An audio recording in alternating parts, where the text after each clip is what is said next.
Men rising up to end the silence around us about the chains that bind us, to dispel the darkness of illusion with luminous spiritual technologies, to finally become the hero within us all. This is Arise, the Honest Man's podcast. As per usual, I am Karuna Avatar Das, and my dear co-host Jai Jagannath Prabhu is by my side. We also have two very, very esteemed guests with us today. His Grace Mahatma Prabhu, my spiritual master, who is gracing us with his presence for I think the third time today, or the fourth time. The fourth time. Actually, maybe Mahatma Prabhu has taken over Hari Vilas Prabhu as our most regular guest, and so we're very, very fortunate to have you with us, Srila Gurudev. Thank you so much for coming and for suggesting this. And then we also have His Grace Radikesh Prabhu with us. He is a most esteemed personality, and I will be introducing him properly in just a second. But just to let everyone know about today's topic, astrology, the intricacies of karma, determinism, and Prabhupada's perspective on things. And we're going to get real with Radikesh Prabhu. We're going to ask him difficult questions, but he is certainly well prepared. So there will be no uncomfortabilities, and just really get into the intricacies of this particular topic. So just a introduction for Radikesh Prabhu to give everyone an idea of his background. Dr. Radikesh completed the Doctorate of Medicine from Wright State University with a residency in internal medicine. He was in private practice for over 20 years in multiple settings, including being the CEO of a medical practice. Both his grandfather, great-grandfather, and all generations before them were Ayurvedic doctors and astrologers. In 2012, he began an extensive study of astrology, which enlivened his passion to care for and connect with people in an unconventional way. Now a retired physician, he practices astrology full-time. Through ancient wisdom and modern science, Dr. Radikesh offers innovative insights to support individuals in their growth and healing on a physical, mental, emotional, and spiritual level. His knowledge of Vedic astrology and meditation has assisted hundreds of people in their journey to health and prosperity. And he has just completed his first book on astrology, which will be released very shortly. And so certainly a most qualified, esteemed personality, and we're so much looking forward to hearing your insights, Radikesh Prabhu. Thank you so much. Can I say something? Please. So, I know Radikesh for many years. Our families know one another. His daughters, my daughters, are friends. So he asked me if we could discuss this topic publicly. So I said, okay, but first I have to ask you the hard questions. So boom, boom, boom. I was shooting questions like arrows.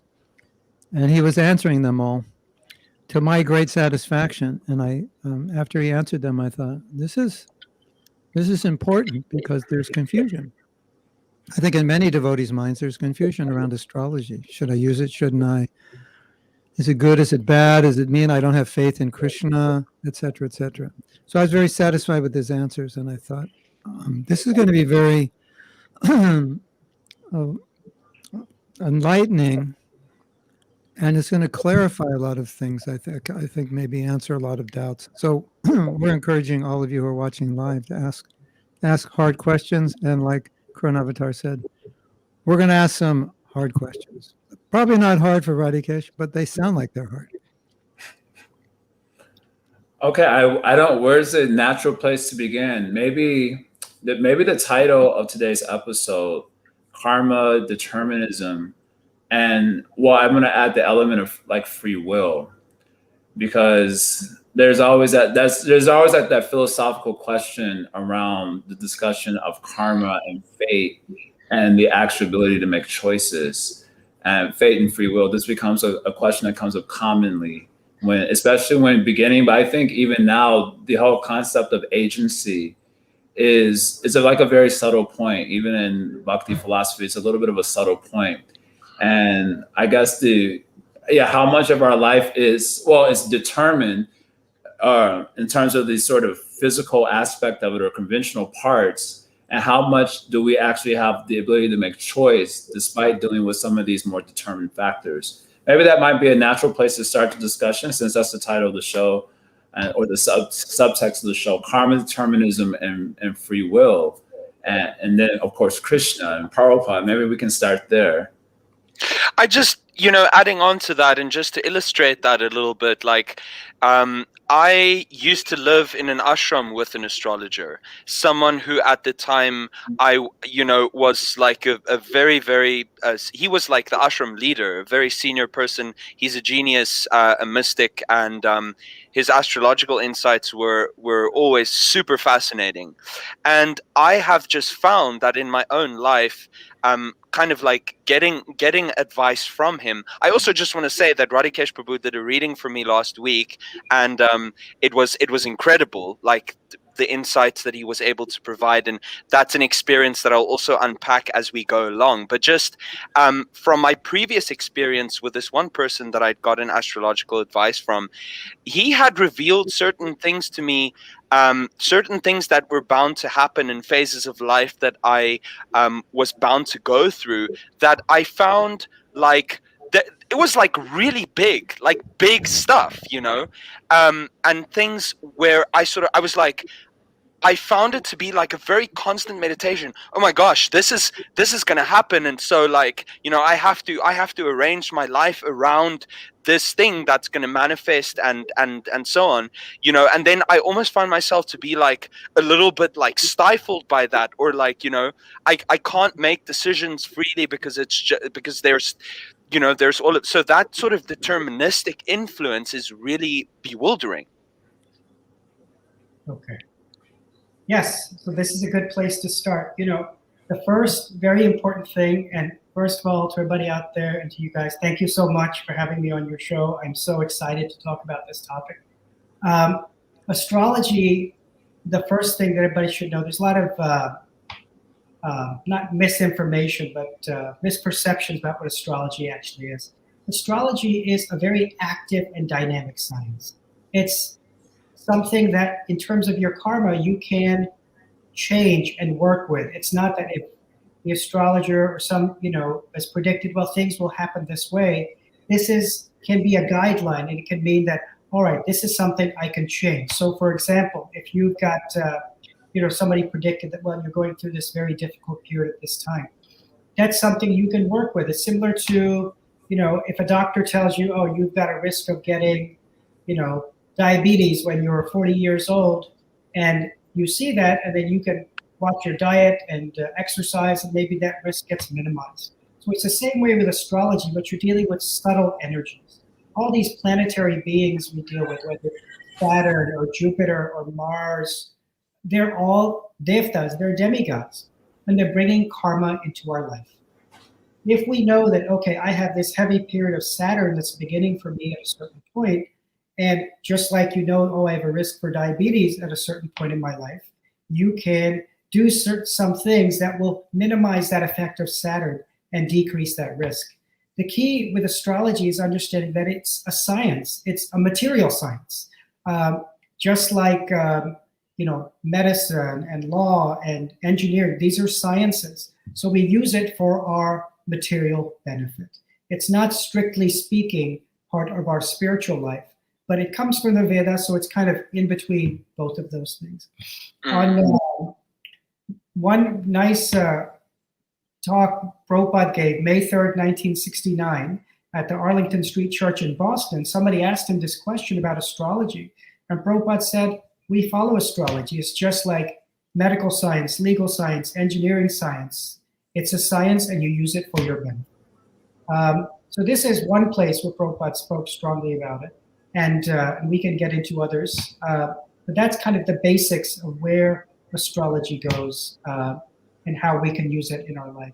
It's just guideposts to different things that may happen. And it can help because it gives clarity on issues. If someone's going through a different time where they feel they're restricted or blocked in the things that are going on, a lot of times you'll see, okay, there's a influence of Mars or an 8th house influence of Saturn going on. And you can see, okay, this will end at this point in time. Please be patient. In another, 1 month, 2 months, whatever it may be, this problem will start to resolve. You do your best on the practical level to try to fix it, but it will go away at this point in time. So you can get clarity on issues that are important to you. For some people, it's job-related issues, money-related issues, trouble with their marriage, health problems, whatever it may be. It can give clarity and it can give a timeline. But the other thing, more importantly, it does for people is it allows them to see that they're not fully in control of everything, that there are more subtle energies that are involved in our life. That's also really important because it helps put all these, supposed difficulties in perspective. Prabhu, something that I'm noticing about the way that you're speaking about astrology that I find very interesting is that you say you use the word "it" quite a lot, like it can do this for you, it can do that for you, and so on, referring to the science of astrology itself. But what because the science is the science, right? Like it works in a particular way, it has its mechanics and so on. But the science is nothing without the person that engages with it. So basically, I want to separate the science of astrology from the person, from the practitioner. And I want to really bring it to this point of you are an astrologer, you're a practitioner of the science, right? Just like you were a medical doctor, you were a physician. So basically, you constantly have to interpret what you're seeing, what you're reading, and the information that you then give people in accordance with that interpretation. That's a very, very, very big responsibility. And so, like, my question to you is, how do you meditate? Like, what is your meditation on, like, that responsibility that you hold, and how do you think about your personal discernment in terms of like what you say to people and what you don't say to them, because it can have a massive influence on someone's life. Yes, what they hear from you. That is absolutely right. It can have a massive impact on what people feel in their life. The first and most important thing, I pray to Krishna before every reading I do, to simply allow me to be an instrument of compassion and kindness in this world to this person. And this is the most important thing an astrologer can do, is use and understand that this knowledge is given to you by Krishna. You're empowered with this knowledge. And with that sense of humility, to be an instrument of compassion and kindness, you use that knowledge. So this is my first meditation when I go into any reading, to how to use what's happening in this person's life to allow them to develop in their own spiritual life, to follow their own spiritual path deeply, and to be able to weather the storms that inevitably come into our lives in the best way. Not just that they're good for the next 6 months or a year, but what's going to be good for them through the rest of their life and the lives that may come after that. And this is the essence of being an astrologer, is to give guidance not on their material life and the things that may be causing blockages or when things are going to get better, but at the same time helping people understand that this is a journey they're taking, and there's many divine beings and energies out there that are helping them on this journey. They're not alone. What about my job today is to play the devil's advocate. So that's what I'm going to do, because I'm not going to. That's usually my job, but I'm really. We'll do it together, tag team. We could be tag team. And the baton. Because I'm not going to speak a lot, but I will speak. I will speak in terms of explanation of the question. So this idea comes up in the second chapter of the Gita. We should transcend duality, be equal poised, happiness, distress, victory, loss, gain, infamy, defeat, fame, infamy, victory, defeat, etc. And the theme is tolerance, because that's how you transcend duality. And Krishna says you have to practice this. So the argument would be, why do I need to find out that I'm going into a difficult situation? Because if I just practice second chapter of the Gita, then I'll be ready for anything. Whatever the world throws at me, I'll be ready for it. So is it a would a devotee feel like, well, I need it because I'm not that advanced? Or would someone else feel, well, maybe it's a compromise of my Krishna consciousness? I'm like I should be able to do this without astrology. So how would you understand that?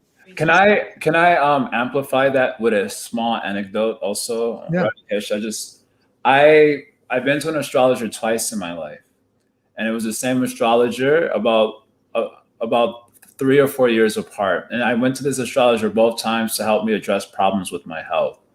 The first time I went to him, he really helped me a lot. I actually had practically zero faith in astrology, precisely because of points like Mahatma Prabhu just made. So what was the need? It was superfluous, because I'll just depend on the knowledge of the Gita, and bhakti dissolves prarabdha karma, et cetera, et cetera. So, but I was having some health issues. Some devotees made an arrangement for me to meet an astrologer. I met him. The reading was like really good, and he helped me with some issues around my health. I went to the same astrologer 4 years later. He had become also some sort of Ayurvedic businessman, which is maybe an important caveat. But he gave me a reading.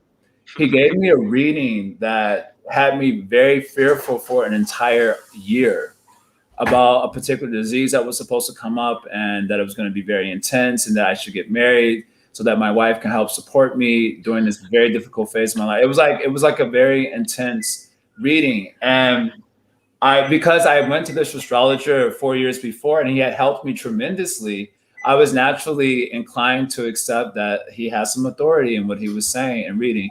And of course, he said, of course, don't worry, it's not gonna, I have some Ayurvedic treatments that can help you. And so there might have been a little bit of a sales pitch going on as I reflect on it later. And I kind of just took shelter of Harinam, and I started chanting. I was literally chanting all day. I wasn't trying to pray to Krishna to remove this particular difficulty or anything. And it so happened that the difficulty didn't come, it didn't manifest at all, as he described it. And so it led me to this conviction. I have to admit, it led me to a conviction that, you know what? I believe that astrology is a genuine science, because this guy genuinely helped me previously. And there must be genuine astrologers out there. But I'm just going to depend on my Krishna conscious knowledge to get me through life, because I felt like my 1 year of my life was sabotaged by this particular reading, which I couldn't get out of my head. I couldn't shake it. And so I was like, you know what? Let me just depend on my knowledge to get me through life, and not, just deal with the problems as they come head on. So this anecdote is an amplification of what Mahatma Prabhu was putting to the table. Like, why we need this? We can just depend on the knowledge of the Gita. And I actually have that personal conviction after this experience. So I wanted to use that as an anecdote to demonstrate this idea. Very good question. And this is something that a lot of people ask, why do we need to bother? So there's many ways in which you look at this. If we simply say, oh, I'm not going to worry about anything, no matter what happens, I'm just going to depend on Krishna and tolerate. If you fall down and break your arm, you're going to go to the doctor. If you have some massive legal problem and tax authorities coming after you, you may hire a expert in that to help you with that problem. So it's not that we don't deal with our problems. Because you tolerate a problem doesn't mean you don't use your intelligence to fix that problem. You can say, oh, I'm going to jump off this cliff and depend on Krishna. No, we don't do that. We use our intelligence to solve whatever issues may be out there. And this is the same way with astrology. Remember, astrology is a science. Just like you have, and like we just mentioned, how Prabhupada spoke about medical science or legal science. We use these material things for our material benefit. So you could certainly fall down and break your arm and say, I'm just going to tolerate this. This is what Krishna wants. But this is not the intelligent thing to do when you have, either Ayurvedic doctor or a medical doctor, someone who can help you fix that problem and heal your arm. So it's the same way in astrology. If an astrologer finds, it's a little harder for people sometimes because it's subtle, because it's not grossly manifest right in front of you. Saturn or Jupiter is not standing in front of you, overtly showing you that I'm bringing you this karma. So it's the same type of thing. The astrologer can see that, okay, these planets are causing the difficulty in your life. If we do these things, it'll go away. It's just like, I'll go back to the example of having, knowledge of different types of foods. You know which foods are good for you or which foods are bad for you or are good for your body type, Ayurvedically, and you'll use that knowledge to your best advantage for your material life. It's the same way with astrology. We use it for the best advantage to our material life. There's very few people who have completely transcended their karma and conditioning. So certainly there may be some out there who are not bothered by the effects of, the body and the mind and other beings and natural phenomena that may occur, like Haridas Thakur when the prostitute was present with him. But there's very few people like that. Certainly, if we're at the point where we've overcome all our karma and conditioning, we can just say, okay, whatever happens, happens. But for most people, we're still affected by the karma and conditioning and the difficulties that happen in this world. And so astrology can really give you guidance as at the subtle level what those things are and how you overcome those. Can you give an example? Let's say I'm going through a situation and I'm having a hard time tolerating it. Could you give some examples, just general examples, what someone would do, like you said, to lessen the effects of that? Of course. So there's, this happens pretty much every day where somebody will come and they look, this is a very common one. The last 3 years, I can't find a job, or the job I have, I've been hating it. Can you please look at my chart and see what's going on? And then you'll look at the 10th house, which is the house of work, and you may see a very malefic influence of Saturn or Rahu or something like that there. So when you look at that, you're like, look, this is, some karma that's coming into your life from Shani. This is Saturn. And Saturn, there's different things you can do to help solve those problems. So Saturn is a devotee of Lord Nrsingadev. So a lot of times, what I'll tell people is, look, Saturn is a devotee of Lord Nrsingadev. This is the planet that's bringing this karma into your life, this personality whose gross manifestation as a planet. If you do this mantra for Saturn, which is actually a prayer to Lord Nrsingadev, so this is something that Vaishnavas can chant, this will minimize that karma. When we perform certain, and these mantras are more like ritualistic, like karma kanda type activities, because they're for our material life. I said, if you perform this mantra with the proper understanding of who Saturn is as a devotee of Krishna, then his effect will be minimized. The karma he's bringing to you will be minimized, because by the laws of nature, he has a responsibility to bring our karma, but when we act in certain ways or do certain ritualistic activities, he has to minimize that effect. The relationship we have with these planets is not like the relationship we're trying to develop with Krishna. With Krishna, we're trying to develop a relationship of love and service. With a lot of these planetary entities, with these demigods, these are relationships more in a transactional, yeah. Yes, this is a transactional relationship. Rituals are doors. They're doors to our greater spiritual evolution. But the key to opening any door, because every door requires a key, the key to opening that door of a ritual is humility and respect. As long as those ritualistic activities are done with a proper understanding, they can give us the results that we're looking for. If they're done in a mood of arrogance or pride or indifference, they're not going to give us the results. Okay. Could I ask a follow-up question? It's related to the same topic we're already bringing up, if it's okay. Yes. Mahatma Prabhu, if it's okay, I just want to ask this follow-up question. Yeah, you're probably going to ask the question I was going to ask. Because in my case, it's turned into a conviction due to this experience with this astrologer. So maybe this topic is important to me. And I'm not confident I have a proper or a complete understanding of the function of astrology. So the way I'm thinking about it, hearing you speak, is that astrology can kind of give us insight to some of the, I'm going to use this language, the sort of biological psychological, maybe sociological conditionings that will cause us to lean towards being a statistic, so to speak. Like, because we're conditioned to like respond to things in very specific ways because of our karmic inheritance. And so we, in that sense, we become a statistic. But despite biological conditioning or psychological conditioning, you can still, even with those pressures, make another decision, which gives understanding that we still have free will despite those conditionings. And so, is that okay so far? I'm not. Yes. So what I want to understand is that it seems like astrology is one type of knowledge that informs you how you're conditioned and how there will be a tendency to be a statistic in a particular way. But it seems like there's another type of knowledge required for you to not be that statistic and to make the sort of choices that would ultimately, be good for you and not just according to how you're conditioned. And so I guess the reason it's turned into a conviction for me is that I was informed in a particular way of something that was going to manifest in my particular life. And, there was a tendency for the body and the mind to respond to that information in a way that would make me a statistic. And I kind of just, chanted Hare Krishna, and the things that were supposed to come didn't happen that time. And so it got me like really having funny feelings about astrology, even though now I actually, before I didn't even accept the authenticity of it. Now I accept the authenticity of it, but I don't engage with it because it seems to me that the knowledge that will allow me to make the choices that won't make me a statistic of my karma is another type of knowledge that astrology isn't. And so I just need to depend on that sort of knowledge.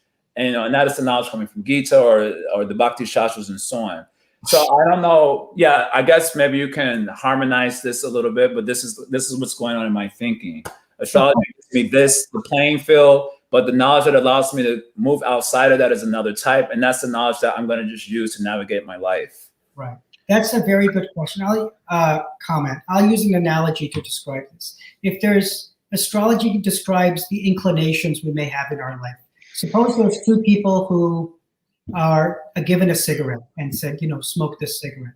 If there's one person who's been smoking 2 packs a day for 20 years and the other person has never smoked a cigarette in their life, both of them make the choice on what they're going to do. The one who has been smoking for 20 years, he's going to be much more likely, much more inclined to pick up that cigarette and smoke, right, as opposed to the one who never has, where it won't be an effort. So this is what astrology tells us. We have inclinations towards certain behaviors. And this is the material level of science. But through bhakti, through devotion, which is the spiritual level, we have the ability to change those inclinations or modify those inclinations and find a way through those. Just like if two people walk past a bar, one is a former alcoholic and one has never had a drink in their life. The one who is a former alcoholic will probably run past that bar as fast as he can so he doesn't get tempted.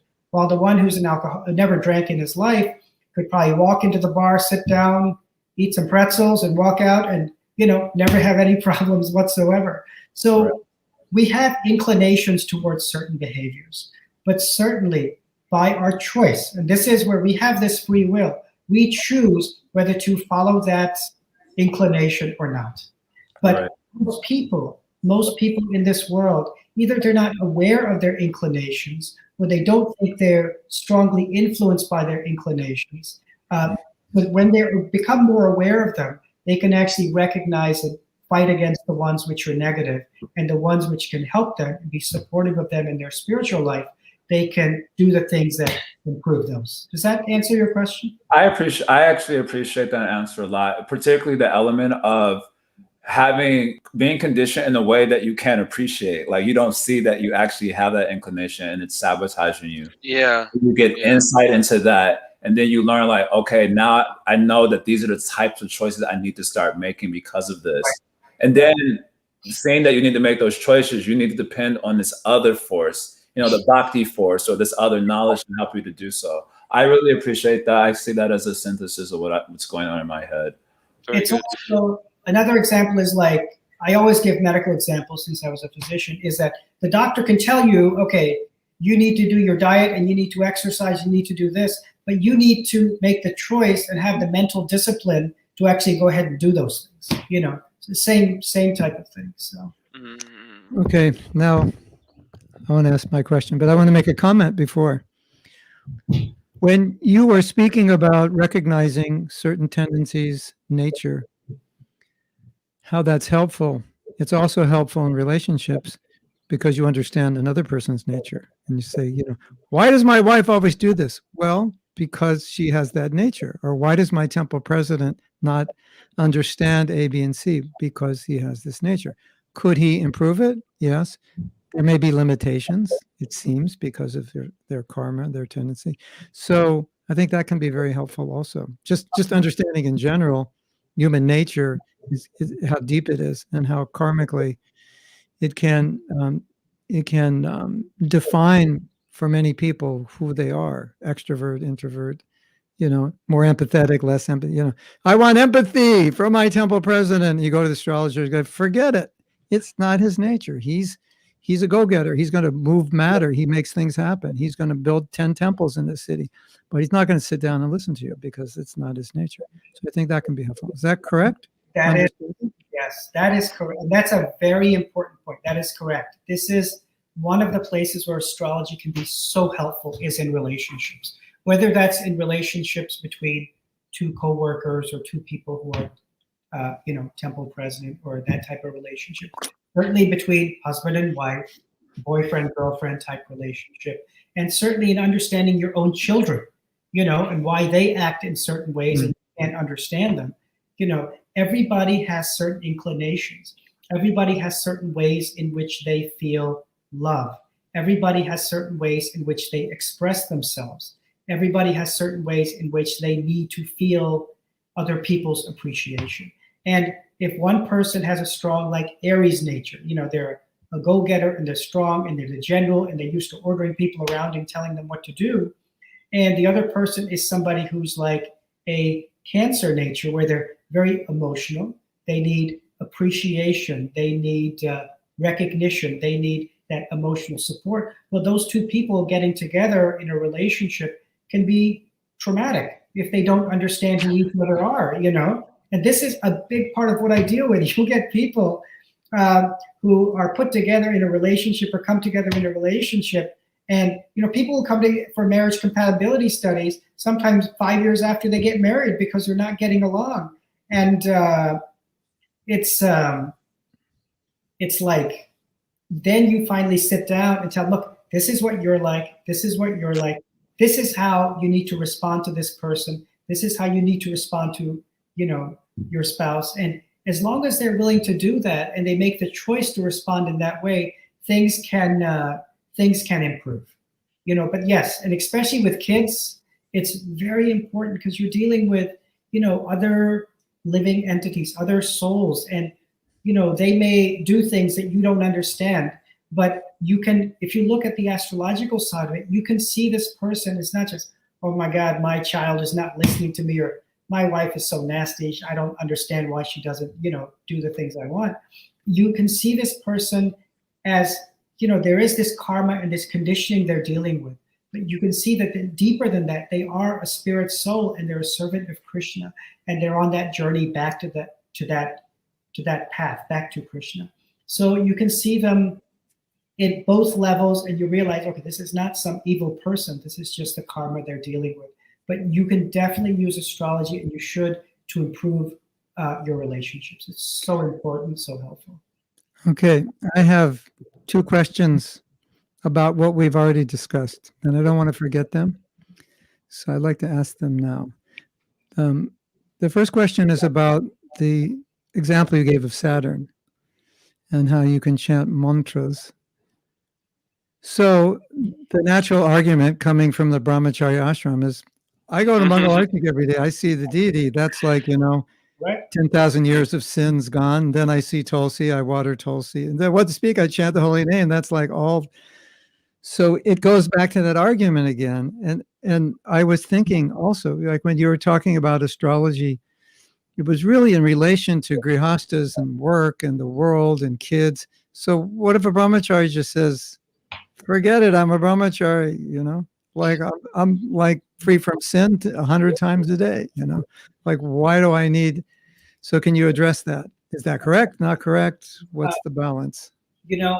We all, whether you're a brahmachari or grihastha or whatever stage your life is in, we all have problems. You can be, a brahmachari and get a health problem. You can brahmachari who has a job and have problem with your coworkers. So what ashram of life we're in doesn't determine whether we're going to have problems or not.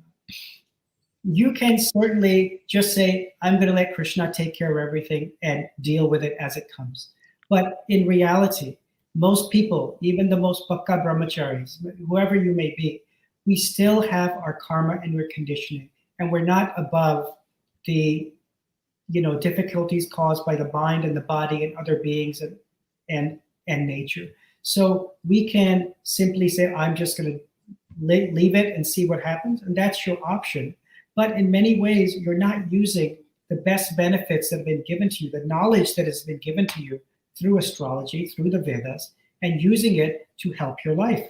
You can say, I'm going to eat whatever I want and not exercise, and just whatever happens, happens, and you'll get those results.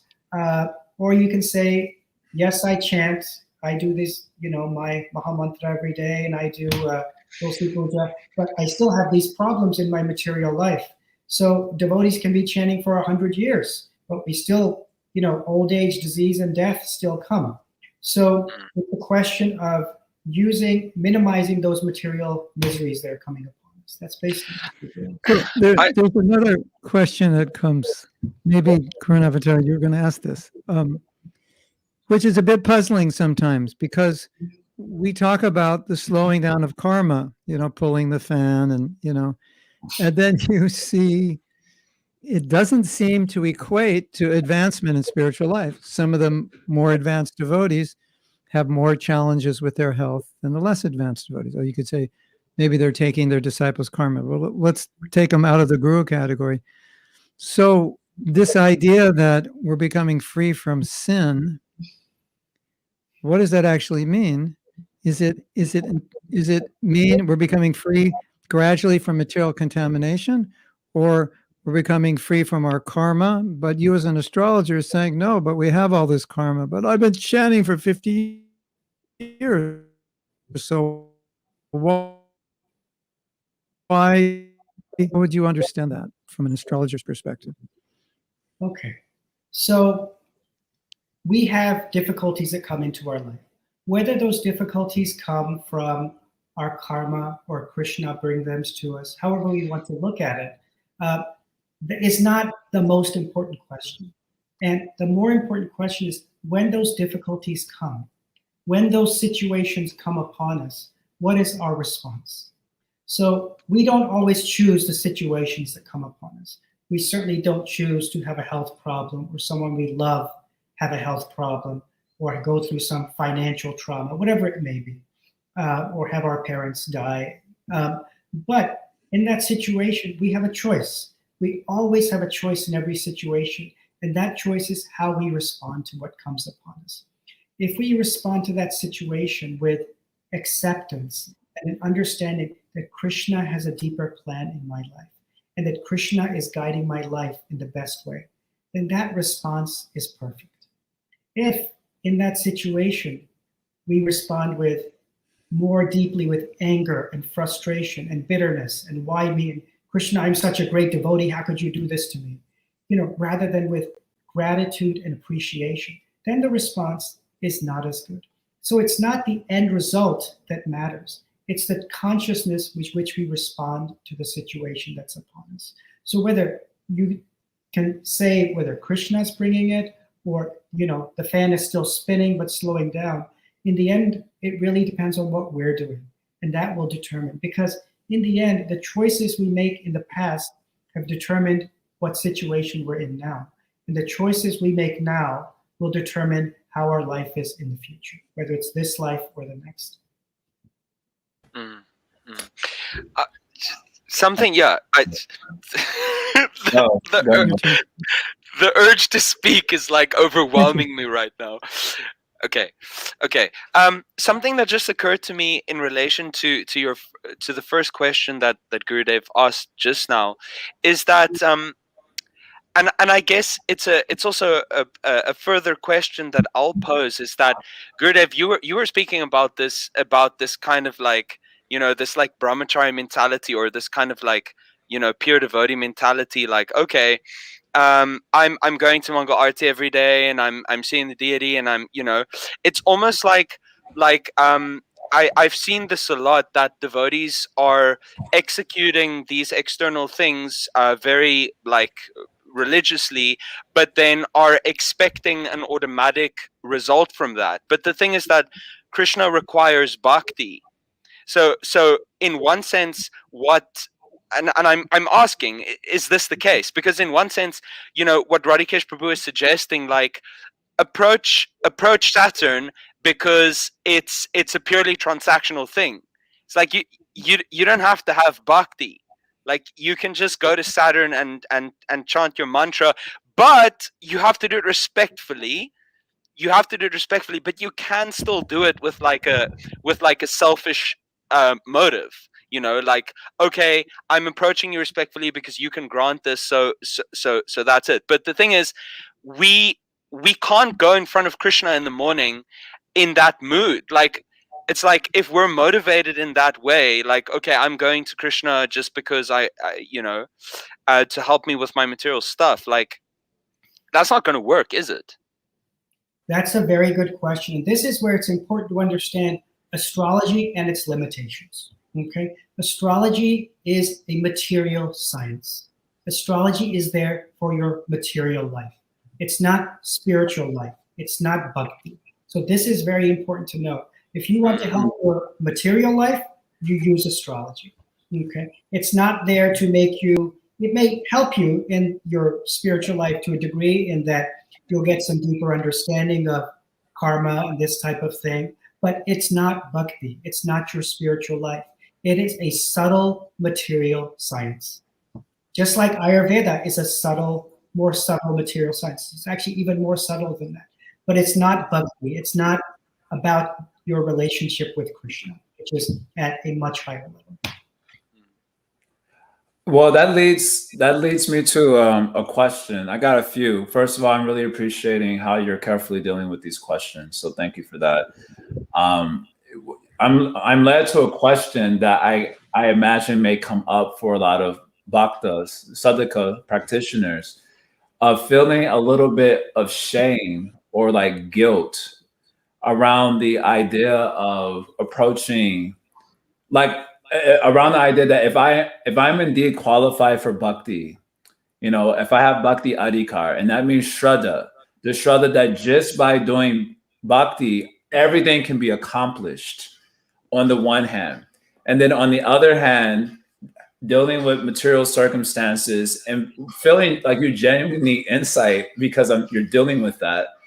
And so going to astrology, I think I can imagine that there could be a little objection in the heart for those who've been around for a little bit, because it seems like a sellout, or like a betrayal of my lack of genuine bhakti adhikar. Like, I don't genuinely have shraddha, because if I genuinely had the shraddha, I can understand that this is Krishna's arrangement, etc. And my response to that will be, you know, to pray to Krishna and to reach out to him, etc. And I think it's a little bit different when you say like breaking your arms, like that's very physical and kind of gross. But when you're doing like subtle circumstances, you know, I can see how devotees might enter into like a spirit of like, a little bit of apprehension, because it seems like, well, adhikar, bhakti adhikar means shraddha, and so I kind of want to see how would you explain this, particularly also at one point. You use this word should. I don't think you were intending it in this way, but you know, the word should kind of implies almost like a moral imperative. You know, you should take advantage of this particular science almost as a moral imperative to help your life. And whereas you can say a lot of us like, you know what? No, I'm not going to do that. I have shraddha in Krishna. This is his arrangement. This is necessary suffering for me to come over a threshold in my own conditioning. So how do you reconcile? How do you deal with this maybe like devotee guilt that certainly must be floating around, like a fog of guilt that floats around when you have to take shelter of a material science when you're dealing with your spiritual life. Sure. And I see a lot of comments coming that kind of reflect this. There's like two clearly different threads of thinking coming in the comment threads around this. So I'm interested in this. So this is a very important topic. If you're at this, in theory, you're absolutely right. Oh, just rely on Krishna. This is all you need. Okay, you can say that to anything in any situation. In reality, I don't see that guilt. Actually, the more advanced and senior devotees have less guilt about dealing with this. So, and I talk to many people at every level. So people at the highest levels are much more open about going to an astrologer, getting the guidance as to what's going on there, than perhaps some people who are beginning. So it's about having an understanding, because the mind is still there. The mind still causes us trouble. And that can sometimes cause turmoil in our spiritual life. Because if the mind is not as peaceful as it needs to be, it can cause difficulties in our chanting, in our understanding. And sometimes people go through very serious things, at least that are in their perception quite serious. And it makes them unable to focus on their spiritual life, even if they've been around chanting for 50 years. It gives them some confusion because some big turmoil comes into our life. So if you're a very advanced to where you've overcome your karma and your conditioning and you're not affected by the modes of nature and all of these things, you will have no problems. You don't need to turn to astrology. You don't need to do anything, But for the majority of us, this is not the case. We can, I won't use the word should, we can get guidance and clarity as to what's going to happen, and then we get a timeline. Okay, I have this problem. It's going to go away at this time. And we can get some peace in that regard. And the other thing to look at is, if you look at the Srimad Bhagavatam, Maharaj Yudhishthira in first canto, chapter 12, this is the birth of Maharaj Parikshit. You look at verse 12, where Prabhupada talks about the purport talks about stellar influences on our life are factual events. This is where Maharaj Yudhishthira is doing the birth for prediction. You look at verse 29 of that same chapter, where they talk about how astrology is essential for a Vedic society. So that chapter talks in so much detail about the value of astrology and what value Prabhupada places on astrology. So I don't see that guilt when people come. In fact, once people have a deeper understanding, it's just like, would you expect a devotee who is, now 75 years old, who's having some aches and pains or having some serious illness, to just say, forget it, I'm going to depend on Krishna? That you can do that, certainly. But the intelligent thing to do would be to take advantage of the material knowledge that's around you to help your arthritis or your blood pressure or whatever problem you're having, and take some medicine. A lot of times people don't turn to astrology, or may not seem to turn to astrology, because it brings, it's more subtle and they're not completely aware of it. They don't see it in front of them. But as people become more advanced in their Krishna consciousness, a lot of them realize that there are so many subtle energies around that are helping us, and they become much more aware of this science. They actually start to use it for their benefits, whether it's for their health or peace of mind or whatever. I'm going to piggyback on Jai Jagannath's question. You were mentioning in Srila Prabhupada's books, he talks about astrology. Yes. It definitely talks about it. There's no question. But in ISKCON, he didn't really introduce it. Like every temple should have an astrologer and everyone should go. And so I think that's a really, it's an important principle in terms of just understanding Prabhupada. He said lots of things, but what did he actually prescribe? So that would be one of the stronger arguments I think devotees would give. Okay, we understand it's a science. When we establish Varnashram, then we're going to introduce these Vedic sciences for the world who are not devotees. But he didn't do that in ISKCON. So if he didn't establish it in ISKCON, like he was marrying couples, you marry this one. He didn't check the astrology. Of course, they're all divorced now. You could say that. But But you know what I'm saying? You know, it seemed like it was like Prabhupada's mood was like more like you were saying, I'm 75 with arthritis and this and that, but I have the mentality of like, I don't care, you know, it's just like, I just want to depend on Krishna, you know. And I admit that I have that mentality a lot because it seems that's was Prabhupada's mentality. Like, you know, he said, whatever will happen, just depend on Krishna. So I always felt like, okay. Of course. And How would you deal with that argument that, you know, he validates it in his books, but it doesn't seem to be validated in practice of how he instructed us? Because he never instructed us to go to astrologers. Right. I think there's a couple of things. Certainly, Prabhupada was in a very emergent situation with all the things he had to do in establishing preaching centers, spreading this message all over the world.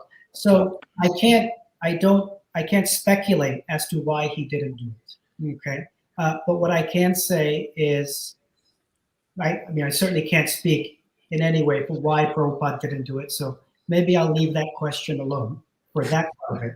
But what I will say is, generally, if someone's in a situation where they're trying to establish something spiritual, and then there's a smaller material thing that may be part of that, they're going to focus on the spiritual side and let time bring the rest of it in. Just like there's many things that, in terms of deity worship, that we do now that weren't done when the movement was in its beginning stages. But I certainly am in no position to speak. Yeah. One time, when devotees were getting more into astrology, and you know, don't do this Thursday afternoon, and you have to do this Friday morning before 10, and this and that. Prabhupada did follow that. He didn't meet Indira Gandhi. It was a Thursday afternoon. He said it's inauspicious. Yes. And it was a big thing, you know, to meet her. You know, that was one of the major things he wanted to do, to get visas for his devotees. But then Prabhupada said, you know, if I follow all these rules, I can't do anything, because, you know, by 11 o'clock, I have to come home. It has to be tomorrow at 3 o'clock. Yeah, so in astrology, you know, it's like you use astrology for your benefit. It's like if you go to the doctor, every time you sneeze or cough, you're going to be at the doctor every day, you know, so you don't practice of the things that are important to you. You know, if you're going to have surgery done, you know, you may want to pick astrologically which is the best time to have surgery done. But, you know, if you're going for a jog or you're going for a bike ride, no, you don't need to check the astrology every time you do that. Check the things that are important to you. One of the things that I think we have to keep in mind, Prabhupada had devotees, Brahmacharyas at that time, who wanted to be like into astrology or Ayurveda and this and that. And he'd be like, no, you're Brahmachari, we just want to preach, spread Krishna consciousness. So the focus was so pinpointed, and he didn't want to deviate that. So that's why you find it in his books. And I don't think he chastised generally anybody, but for going to astrologers. But it's just, he did, you know, if Prabhupada said, yeah, just do it, then every Brahmachari would be seeing their astrologer every week. And, you know, I can't go on Sankirtan today because I have to see my astrologer. So we have to take these things into account, because then it kind of answers that question, at least to some degree. There may be things he wanted, but if he introduced them, we would become eccentric about it or bewildered by it or something. You know? So I think we have to understand that. But I wanted to ask another question, piggybacking on predetermination, because this one is, I have an idea based on what I understand, and I want to throw it out at you. In Chaitanya Charitamrita, we remember the story of Ramchandra Puri, who offended Nityananda Prabhu. And his whole village was devastated. Like, you know, the gang came, you know. So it appears that due to his offense, quote unquote, innocent people suffered because of the offense of one. And, you know, when you talk about karma philosophically, you say, well, whatever is happening, good or bad, is predestined. And it's like, you know, it's like a menu. You ordered this and this is what you're getting in the proportions and so on. But then we see the parents take the karma of the children. The guru takes the karma of the disciples. Here, that whole village looked like they took on his karma. So could you tell us a little bit something about like group karma? You know, you have a leader in the country, and he's negligent, and then the country becomes sick with COVID because he didn't take some precaution. Was everyone destined to get COVID, or was it a karmic reaction of a bad leader? How do we understand that, or is it impossible to understand it? I think it's unnecessary at one level to understand it because we have to deal with the realities that are before us.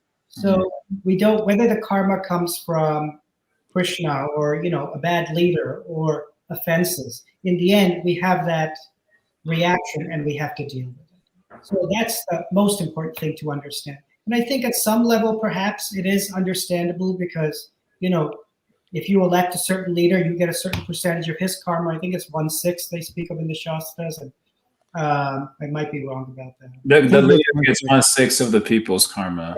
So he gets 1/6. So you're getting a certain amount of karma.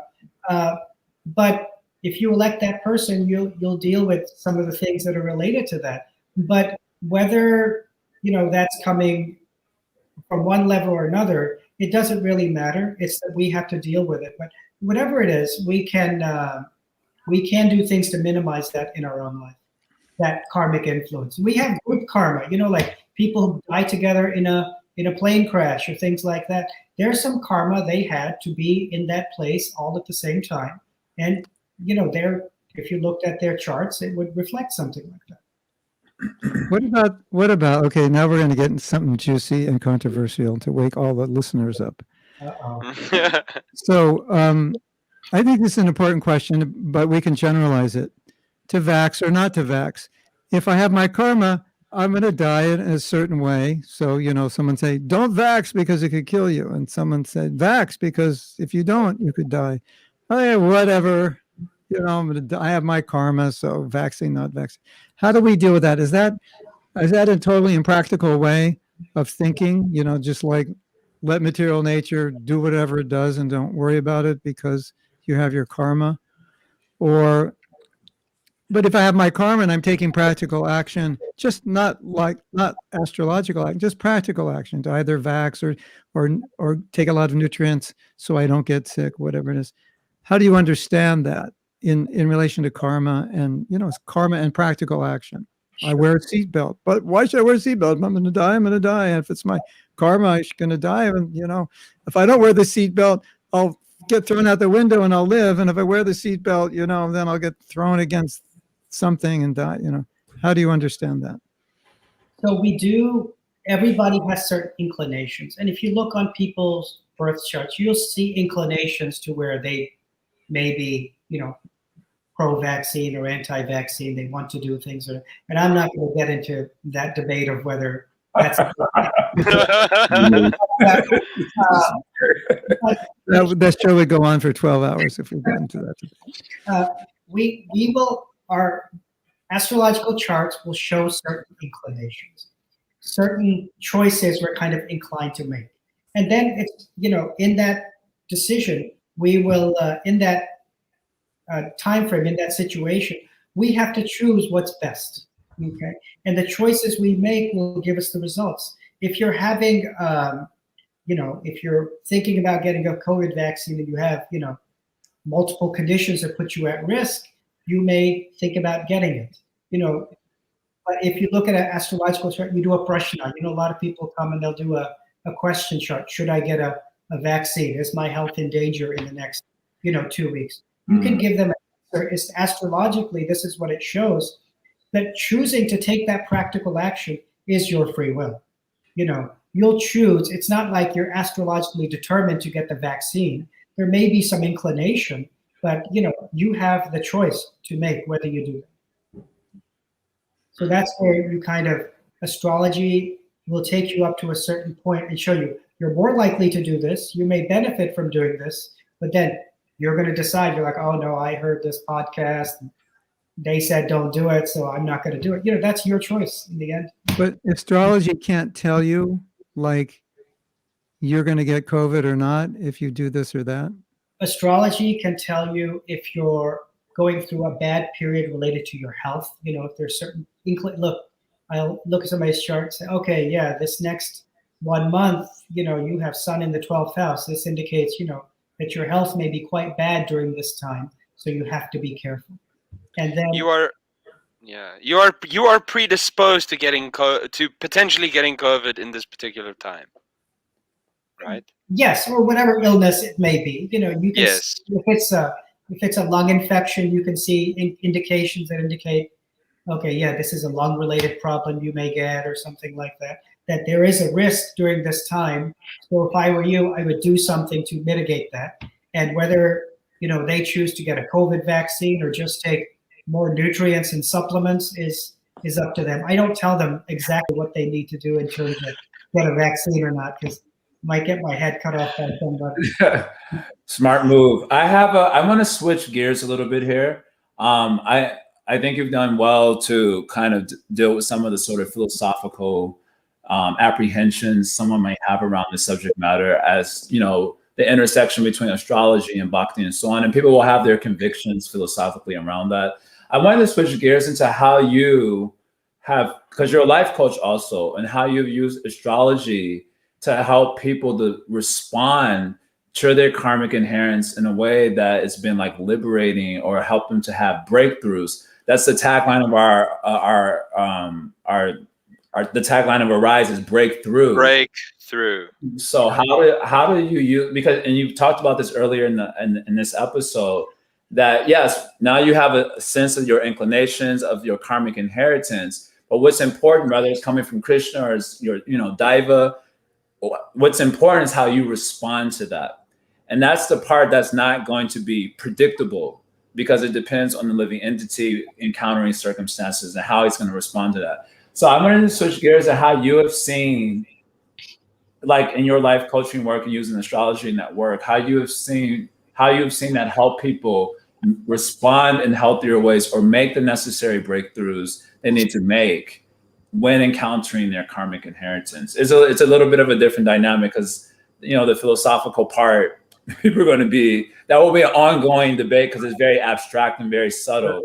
But how you impact your clients' lives is very real and practical. And maybe you can share how you've used astrology to help people, respond and make those breakthroughs that are for their life. So, astrology can look at the science of astrology. You can see what is happening, the next month, the next week, the next year. If you're going through some turmoil or difficulty, or this problem is coming, or that problem will come. And so you can use that to say, look, I expect that this particular day, or over these 3-4 days, you may have a problem where you're very stressed out, or your father may be ill, or your brother may have this problem, or you're going to lose some money during this time. And then the person can kind of be prepared for that, or understand that that problem is going to happen. And then perhaps make some choices to minimize that influence. But at the same time, what it does, it helps them understand that they don't have full control over everything that happens in their life. And that's one thing. It also tells them that, ups and downs will come with life related to our karma. It also tells them there's a time frame of these things that are coming. And it also allows them at a very practical level to see that, this difficulty was meant to come into my life, and I will deal with it in a practical way as best as I can, and accept the results that come. So it really empowers people to make the right decisions, and be able to, at a much deeper level, with a much stronger foundation, say, no matter what happens, there is this karma and these things, whatever that karma is coming from, that I have to deal with in my life. And I'm going to do the things that are necessary, practically deal with it, but at the same time, go deeper into my own spiritual life, so I don't have to deal with karma in the future, and I can go back to Krishna at the end of this life. So this is the key, which I try to help people with, is that what is your ultimate goal? I mean, to some degree, your ultimate goal is our material benefit. But at the same time, we have to look at the long term. We want to eventually leave this world and go back to the spiritual world and be with Krishna and serve there. And so we have to do the things at each level to get us there. So that's what I try to help people do, to get through the immediate karmic things that are going on, and give them the mental strength, and minimize the planetary influences that they're dealing with, and give them an understanding. You're going to maybe lose your job in about 1 month on this particular day. Just be prepared for that. It may happen. And for the most part, people are, empowered once they are able to have that understanding, because they actually have when they have that understanding, they actually have more control of the things that are going on in their life. If you look at some of the reviews people have been left for Google on my for me, it's all about how they're feeling more empowered and stronger in their own life. And then they, at some point, they realize everything is under control in one way or another. Just because we don't see it or we're not completely aware of it, it's still there. I find that to be so fascinating because that's a big talking point when you encounter the Bhagavad Gita, for example, or the Bhagavatam, but specifically the Gita. You're not in control, and that's one of Prabhupada's major talking points. And somehow when we hear it philosophically, it doesn't translate. And so when we're encountering life, we're like trying to keep all the pieces together, and we're not able to acknowledge that we're not in control. And what you're saying is that you're using astrology to help people realize that they're not in control, and that somehow empowers them in their life. I just find that to be kind of interesting. That's actually exactly right. Astrology is like a bridge. It's a bridge science. It can help you understand your material life and understand to a degree that you have a spiritual nature.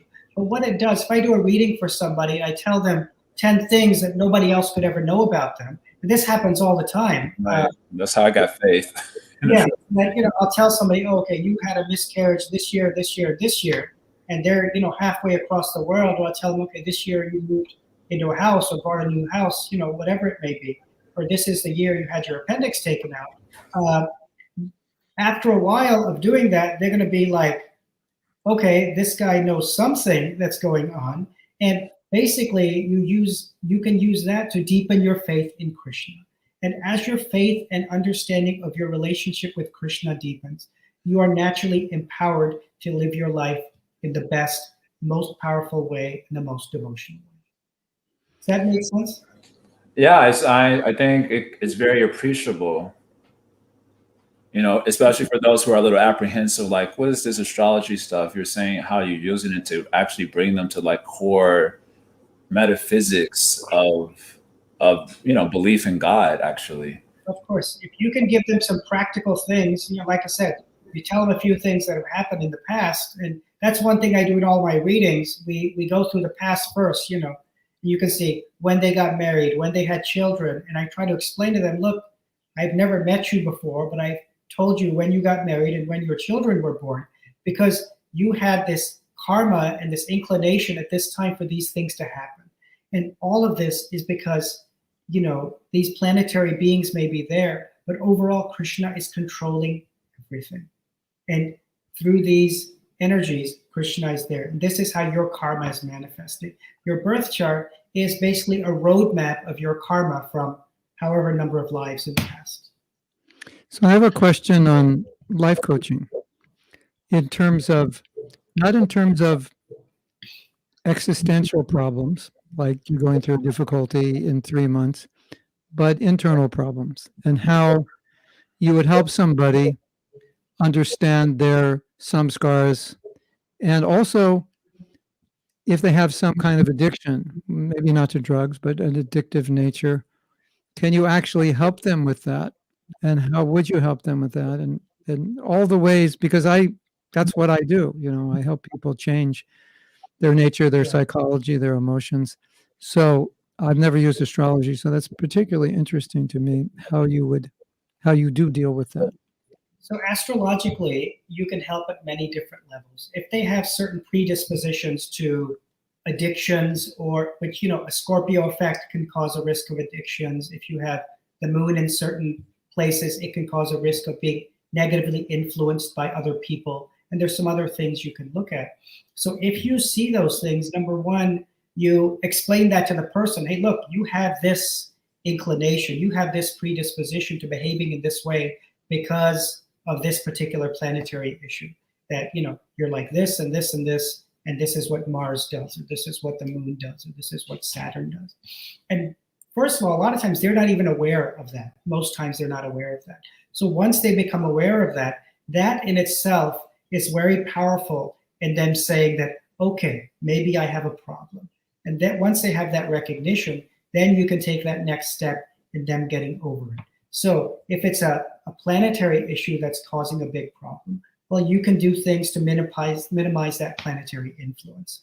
And sometimes it's much more practical than that. You can say, look, you're influenced very much by the people who are around you because of this Scorpio in your chart. You need to be around good people, stop being around people who drink and take drugs or, watch pornography or whatever it may be. And that in itself is enough of a suggestion for many people that, okay, maybe I should associate with the right type of people. And sometimes that's enough. You don't need to do anything else. But sometimes you need to do more subtle things to help them. Or would you recommend, for example, you could see they have a very strong addictive nature. So in the idea of association, you would recommend you need a 12-step program because you'll never overcome this. It's just that you're making a prognosis that maybe someone else couldn't make without astrology. Is that kind of the idea? Yes, that's kind of the idea. It's things that you can see and you can make the person aware of, hey, this is what's going on. Because there's some people who try forever to overcome their addictions, but they don't. Actually, a lot of people don't. But when they see that, okay, I have this, Scorpio, whatever planetary influence is there, I'll tell them you can do it this way, and they'll try whether it's a 12-step program or associating with the right type of people, chanting, meditation, whatever it may be. But then if that doesn't work, then we add in some planetary mantras to really, take care of the problem at the root level, and things can get much improved in that way. So you've seen that in your experience, that like these mantras actually work? They neutralize the effects? These mantras have a very powerful effect. Again, these are material ritualistic activities. This is not our spiritual life.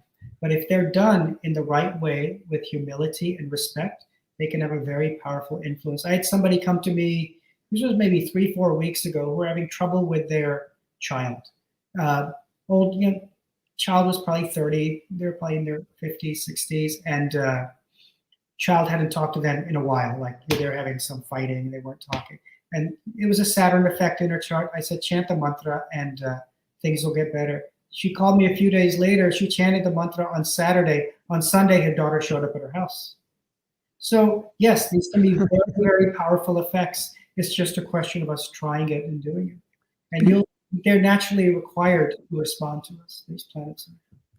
We have to talk a little bit about marriage before we end. I just want to save time for that. I also have one very pressing question, and we'll get to both. There's enough time. Jai, what do you want to say, Prabhu?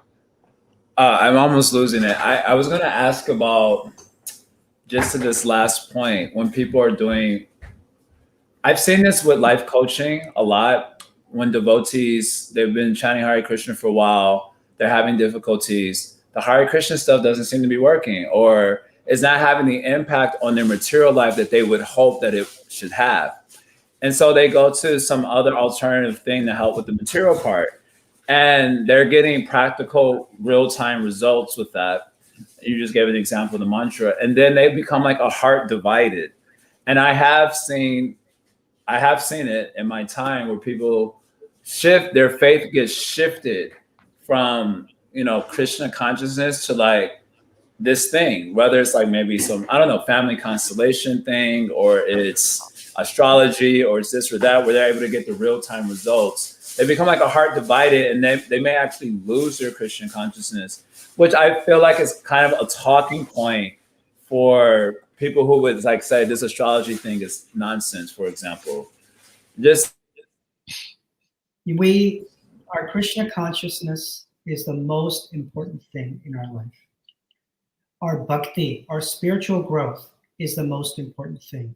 When difficulties come in our spiritual life, it is actually the best opportunity, the most wonderful opportunity to go deeper in our relationship with Krishna.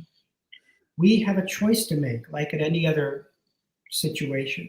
If we choose to run away from Krishna during that difficulty, then we've made the choice which is not beneficial and is not going to be helpful for us. And if we turn to something else, it can be in addition to our spiritual life, but the deep foundation of everything we do should be surrender of our life to Guru and Krishna. And we can use any material science to help us. There's no problem with somebody using a 12-step program or an astrologer or any of these things to help them with their material life if they're having difficulties. But it should not be a substitute for a crutch in terms of, not a crutch, that's not the right word. It should not be a substitute for your spiritual life and service to Krishna. Use the difficulties in your life only to go deeper into your spiritual relationship with Krishna. But where astrology can be helpful, especially for the type of people you're talking about, Prabhu, is when the mind troubles us, astrology gives clarity. It shows us, yes, I have this problem right now. It's going to go away in a few months. Don't worry. It's going to go away in 3 years. Don't worry. If this is a Saturn effect, let's do this. This problem will go away. But that shouldn't change our relationship with Krishna. This is just tests that he's putting us through. And he's giving us the tools to get over it also.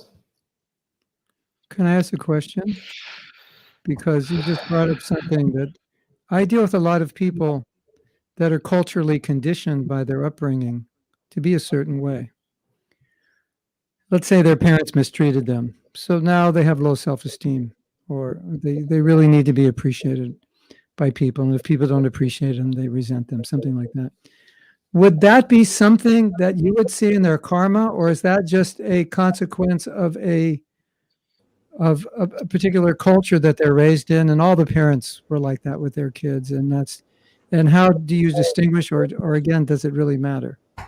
You definitely can see something like that in their astrological chart. Actually, it's something we see very commonly. I did a reading for somebody, what is today? Saturday, probably. This was, I believe, Thursday. No, what is today? Today's Tuesday, Monday, whatever. Tuesday. This was last week. If you look at her, she came across as very powerful, strong, Ivy League graduate, has a very good job. And when I looked at her chart, externally, everything was very strong and powerful. But internally, the moon was in such a weak position that internally she was almost like a completely broken person. And we talked about that. And she said, 100%, this is who I am. This is how I live my life. I'm barely getting by. So you definitely see these things astrologically. And that's something that you can work on and fix. So to a degree, there may be some cultural conditioning, but most of it is something, and they're born into a certain culture because they're meant to get certain karmas also. And so that's something then you can work on and fix. But yeah, that's something we definitely can see astrologically. How do you fix it? At many different levels. So whenever somebody has, say, some psychological issue or depression or low self-esteem, you work on it, you use all the different tools you have. At the highest level, this is your relationship with Krishna, and Krishna is always there for you, and he's walking with you at every step, and he loves you, and these are the goals of our life. Then at another level, you look at the astrological problems related to the moon or Saturn or Rahu or whatever's causing the issues, and you fix those. Then at another level, if needed, you work on going to a counselor or taking some medicine, Ayurvedic medicine that may help you. And then if that's not enough, then at another level, people may go on, antidepressants and things like, there's many different levels you can work at this on. So you work at the subtle levels, and if that's not enough, you can work at the more gross levels to help us. Thank you. Prabhu, I would like to just come back to something that I to add on to something that I asked before, which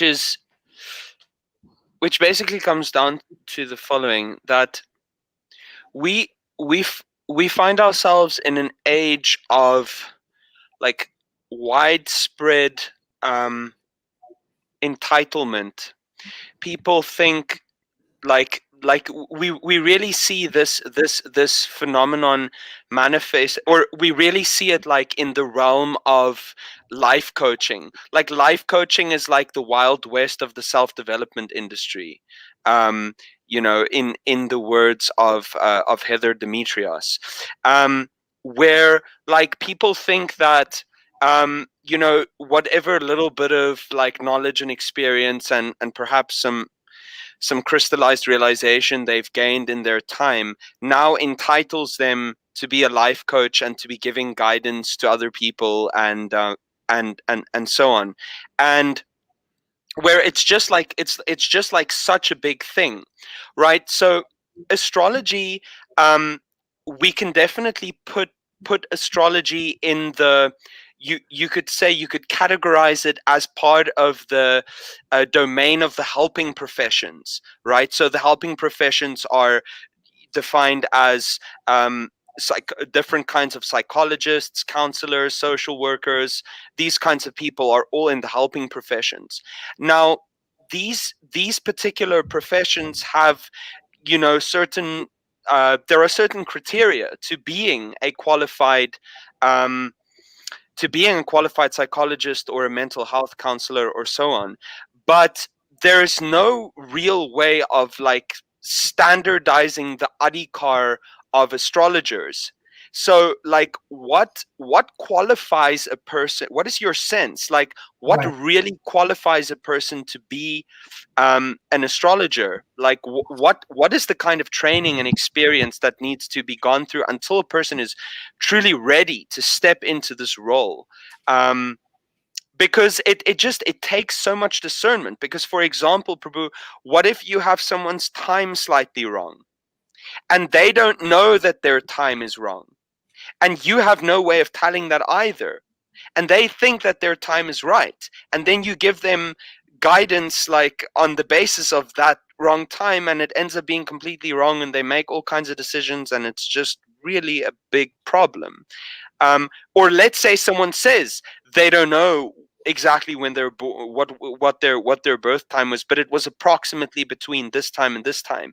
So obviously that's going to require like really, really careful discernment. So anyway, what qualifies a person to be in your, and I just want to also say that like I'm not questioning your qualification per se, I understand. but I just understand the question. in general. Yeah. The first and most important thing to understand is that astrology is a Brahminical activity. So for someone to perform a Brahminical activity, they have to live a Brahminical life, a life of following the regulative principles, a life of devotion, a life of humility and service. So this is very important for someone to be qualified. The other thing that's important is they have to understand that their knowledge and their empowerment to do this comes from Krishna. So that's also important. And third, they have to understand that this is a very sacred duty and opportunity that they've been given. And fourth, and most importantly, and I think we touched on this at the beginning, is that they have to understand that this knowledge should be used for good, to use it for compassion and kindness, to bring Krishna's message to people in this world, to understand their ultimate position in this world. You can use astrology. Somebody asked me this recently. Why can't I use astrology to pick my lottery numbers or the stock market or whatever it may be? And I said, you can certainly use it for many different things. You can use astrology to find out the best time to kill someone. You can use it for many different things. But that's the best way of describing that is the dark side of the force. Okay, you don't want to go there. So stay on the good side. Be like Luke Skywalker and not Darth Vader, and use it for the best. But if you have those underlying principles in your spiritual life, and your astrology, the person you go to for astrology will be qualified. So look at that. And then the other things, you look at is, are the results they're giving you correct? Just like you go to find a doctor or a counselor or a guru, you'll ask other people around about them. You'll see the things they've spoken of. You'll look at their Google reviews, for your doctor, whatever it may be. And that will all help you give guidance on how you choose. Does ISKCON have a guru review website? I don't know. Maybe they do. In the future. naturguru.com. Yeah, maybe. I need a 5-star guru, yeah. You need a 5-star astrologer. Can we ask Right. the marriage question now? Yes, please, please. Okay, so I want to get married, and we decide we should do our chart to see if we're compatible. So we go to you, and it's not looking so good. So does that mean it's going to be a difficult marriage and we're going to really have to work on it? There's a good chance we're just going to be miserable. Or the chart looks really good. Does it mean, okay, this is going to be a breeze? And or what if the astrologer just types the dates into the computer, gets the printout and gives it to them and asks for $100 and they just read it? Can the computer figure it out on its own? So I'd like you to answer those three questions. Okay, that's a lot right in there. We'll start with the last question first about computer printouts and things like that. If you want a computer printout, you can do it yourself, okay? If you go on Google and type in that you have a cough, it can tell you all the 1 million things that cause a cough, and it can go from, cold to lung cancer, whatever it may be. That doesn't tell you anything. If somebody just gives you a computer printout, that's not giving you any information. So don't go with a computer printout for anything. Everything I do, I interpret, I spend all the time myself to figure that out. Any astrologer, let me be careful how I say this, astrologers should use their own knowledge rather than a computer printout to give you their interpretation. So that number of compatibility is just one indicator. Is that correct? Yes. Whether it's for compatibility or for something else, they should always use that. Compatibility studies, there's such a variation in how people do it. I use 20 different points to look at to see what is really important and what's not in a relationship. So there's very few times where it's like everybody, two people are in love and they think it's great and the chart is horrible. Or the opposite where they hate each other, but the chart is great. That doesn't usually it's kind of weird. So what you normally see when you do a reading is that you'll see areas where there's incompatibility.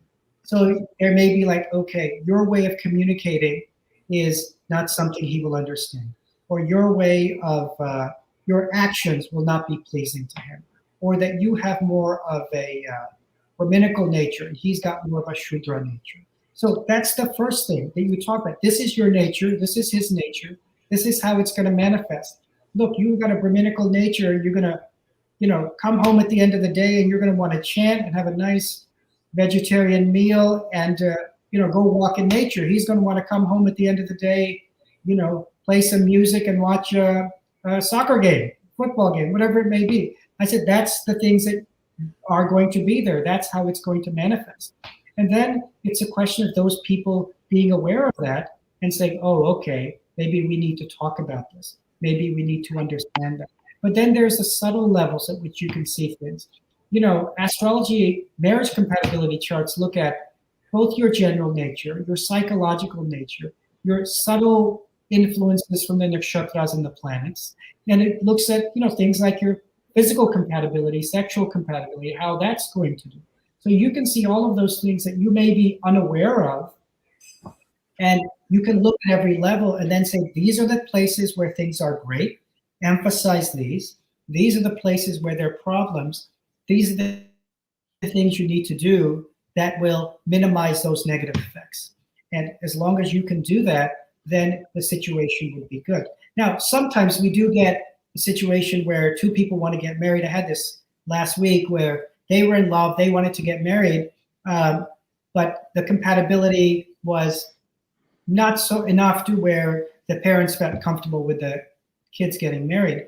So in that situation, a lot of times what you can do is if you get married at the right time, like an auspicious time when all the planetary energies are aligned, it really minimizes those negative effects. Mm-hmm. There's a lot of things you can do, even if the compatibility is not optimal to where you can get married, but you can do, these, it's called a muhurta, picking the right time for marriage. And when you do that, a lot of that negativity can be minimized. But you should definitely do a compatibility study before marriage because you'll find out many things, both about yourself and about your partner. Not just your overall natures, but what the future brings. I had a reading a couple of weeks ago where this boy was going to get married, and he hadn't actually met the girl, somebody his parents arranged, but she's got some very heavy karma coming up in about 10 years. You know, illness, psychological problems that are going to last for like 18 or 20 years. It's like one thing after another. And I was like, absolutely, you can get married, but you have to be aware that these things are going to be there, and you will have to deal with these and help her and support her through this. But you've got to, you know, see whether you're ready for that. And so that's something he had to think about and really meditate on before he did it. But this is something that you can also be aware. What's in your future? What's in your health future, your money future? What's in your partner's future? So you can make the wisest decision for yourself. Thank you. That's I feel like that opens up a whole nother can of worms, which we're gonna keep closed for now. Are there any like final thoughts you would like to share about astrology that you feel would be important, especially speaking to like a devotee audience, or things? Yeah, the key thing for devotees to understand is that astrology is a material science. It's a subtle material science, and as Prabhupada spoke about it, it's about just like medicine and law and engineering. It's a science, and you use it to help you make your life a little bit better and more comfortable. This is not your bhakti, but it can make the path of bhakti a little smoother because your mind and material life can be peaceful in that way. But this is, I think, one very important point to understand.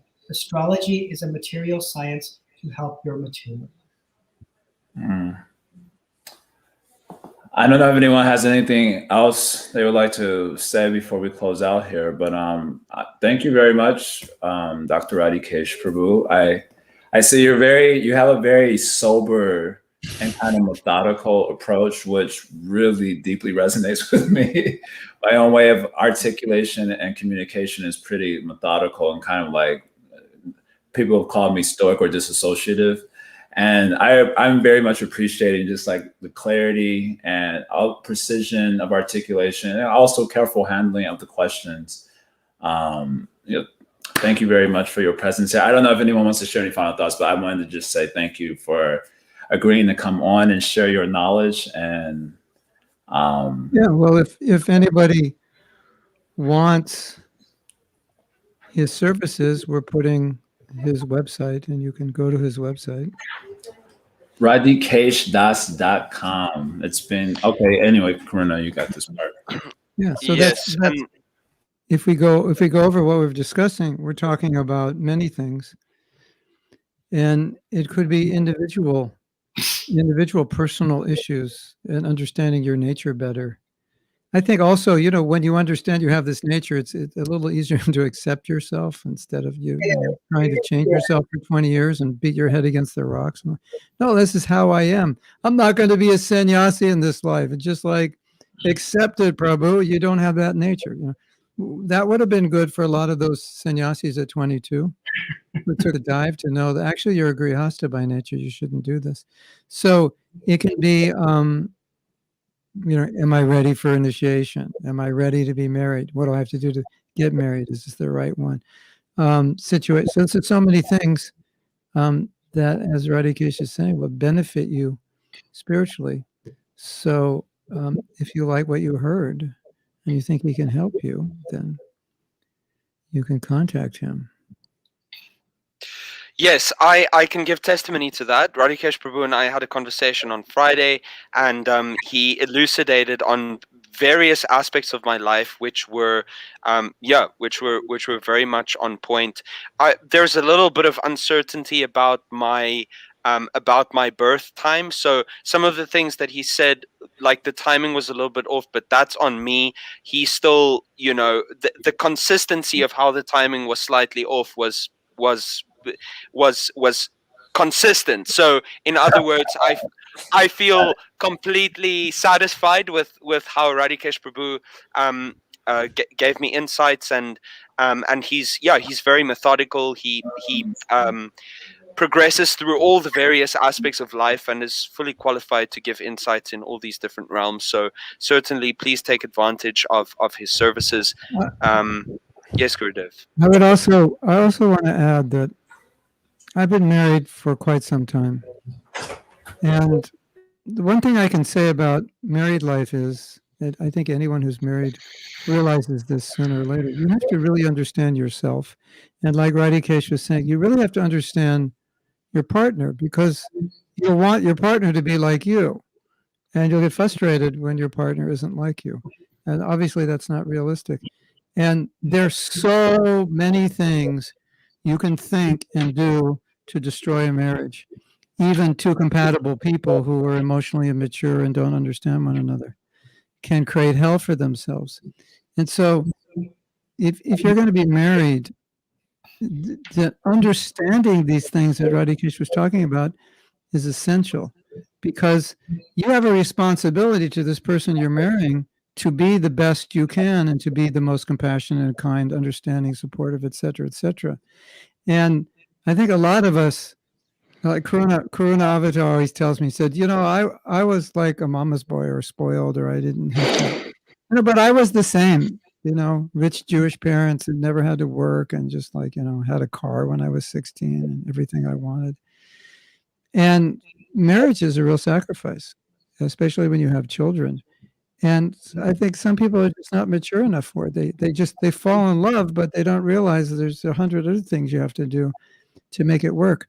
So the more you can do to ensure that you understand yourself and you understand your partner, the better. You can never overdo it, because that's what's going to ensure that your marriage lasts. And that is obviously what we want to do. So I think his services can be invaluable in that area.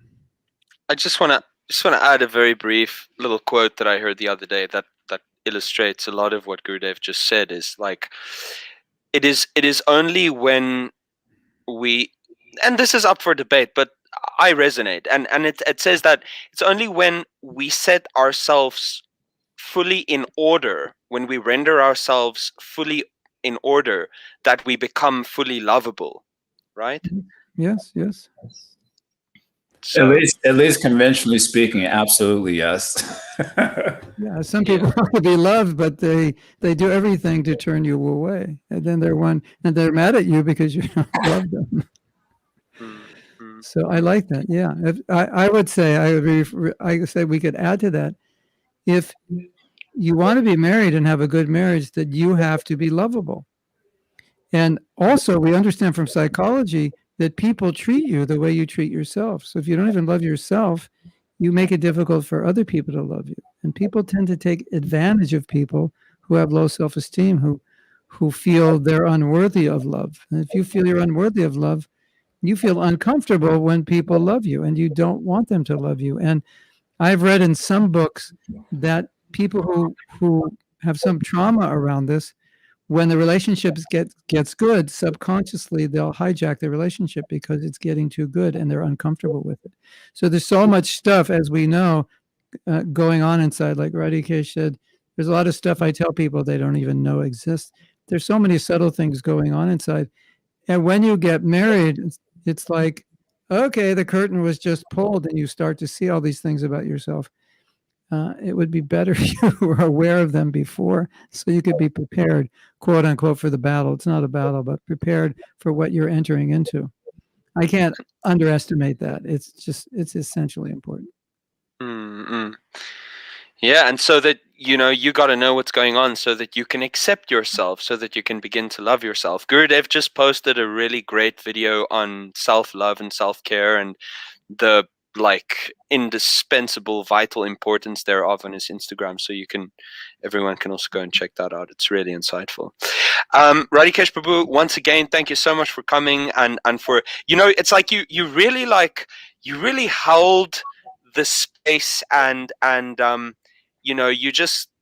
you answered everything so seamlessly and so fluidly, and it was really wonderful hearing from you. Thank you for coming. And Gurudev, thank you for coming and co-facilitating and bringing up this idea, and Jai Jagannath Prabhu, I love you. You're always by my side.